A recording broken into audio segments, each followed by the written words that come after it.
নমস্কার, শিলিগুড়ি এক্সপ্রেসে আপনাদের সকলকে স্বাগত। আমি ঋতু। সুপ্রিম কোর্টে ওবিসি সংরক্ষণ মামলায় বড় স্বস্তি পশ্চিমবঙ্গে। ওবিসি সংরক্ষণ নিয়ে হাইকোর্টের রায়ে স্থিতাবস্থা বজায় রাখার নির্দেশ সুপ্রিম কোর্টে। জয়েন্ট এন্ট্রান্স ও নিয়োগ প্রক্রিয়া চালু থাকছে যথারীতি। ছাত্রছাত্রী ও চাকরি প্রার্থীদের স্বস্তি দিল দেশের সর্বোচ্চ আদালত। আজ একটি গুরুত্বপূর্ণ মামলার সুপ্রিম কোর্ট জানিয়ে দিয়েছে পশ্চিমবঙ্গের ওবিসি তালিকা নিয়ে হাইকোর্ট যে রায় দিয়েছিল সেই রায়ের উপর স্থিতাবস্থা বজায় থাকবে, অর্থাৎ সেই রায়ের কোনো তাৎক্ষণিক প্রয়োগ হবে না। এর মানে অবশ্যই আপনাদের জানাবো পুরোপুরি ওবিসি তালিকা বাতিল হচ্ছে না আপাতত। শিক্ষা ও চাকরির ক্ষেত্রে সংরক্ষণ চালু থাকবে বর্তমান নিয়ম মেনে। জয়েন্ট এন্ট্রান্সের ফল প্রকাশে কোনো বাধা নেই আপাতত, এমনটাই কিন্তু জানানো হয়েছে। তার পাশাপাশি কলেজে ভর্তির সময় সংরক্ষিত কোটা অনুযায়ী ভর্তি হবে। চলতি নিয়োগ প্রক্রিয়াগুলোতে সংরক্ষণ নিয়ম বজায় থাকবে।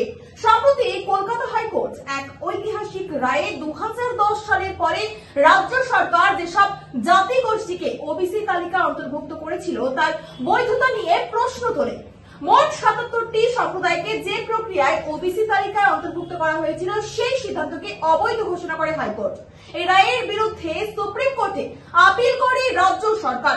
রাজ্যের দাবি ছিল এই রায় কার্যকর হলে রাজ্যের হাজার হাজার ছাত্রছাত্রী ও চাকরি প্রার্থী সমস্যায় পড়বেন। উচ্চশিক্ষার ভর্তি প্রক্রিয়া প্রায় স্থগিত হওয়ার মুখে দাঁড়িয়েছিল।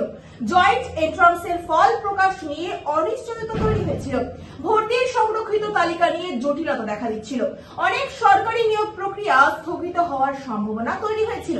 এর পাশাপাশি ওবিসি সংরক্ষণ নিয়ে চলমান প্রক্রিয়াগুলো ঝুলে যাওয়ার আশঙ্কা ছিল। জানিয়ে রাখি যে সুপ্রিম কোর্টের নির্দেশে সেই সমস্ত অনিশ্চয়তা দূর হয়েছে। আদালত স্পষ্ট করেছে যেহেতু মূল মামলা এখনো বিচারাধীন, তাই হঠাৎ করে তালিকা বাতিল করে বিপুল সংখ্যক মানুষের ক্ষতি করা যাবে না। এর বিরুদ্ধে রাজনৈতিক কি প্রতিক্রিয়া রয়েছে জানাবো আপনাদের। রাজ্য সরকারের প্রতিক্রিয়া, আইনমন্ত্রী বলেছেন আজকের রায় আমাদের ন্যায্য অবস্থানকে সমর্থন করলো। সংরক্ষণ নিয়ে রাজ্য সরকার কখনো অবৈধ কাজ করেনি, সুপ্রিম কোর্টে সেটাই প্রমাণ হয়েছে। বিরোধী শিবিরের বক্তব্য কি রয়েছে? এটা শুধু একটি অন্তর্বর্তীকালীন স্বস্তি, মূল বিষয় এখনো নিষ্পত্তি হয়নি। রাজ্য সরকার যে রাজনৈতিক স্বার্থে তালিকা তৈরি করেছিল সেটা প্রমাণ হয়ে গেছে। পরবর্তী শুনানিতে কি বলা হয়েছে? মূল মামলা সুপ্রিম কোর্টে বিচারাধীন।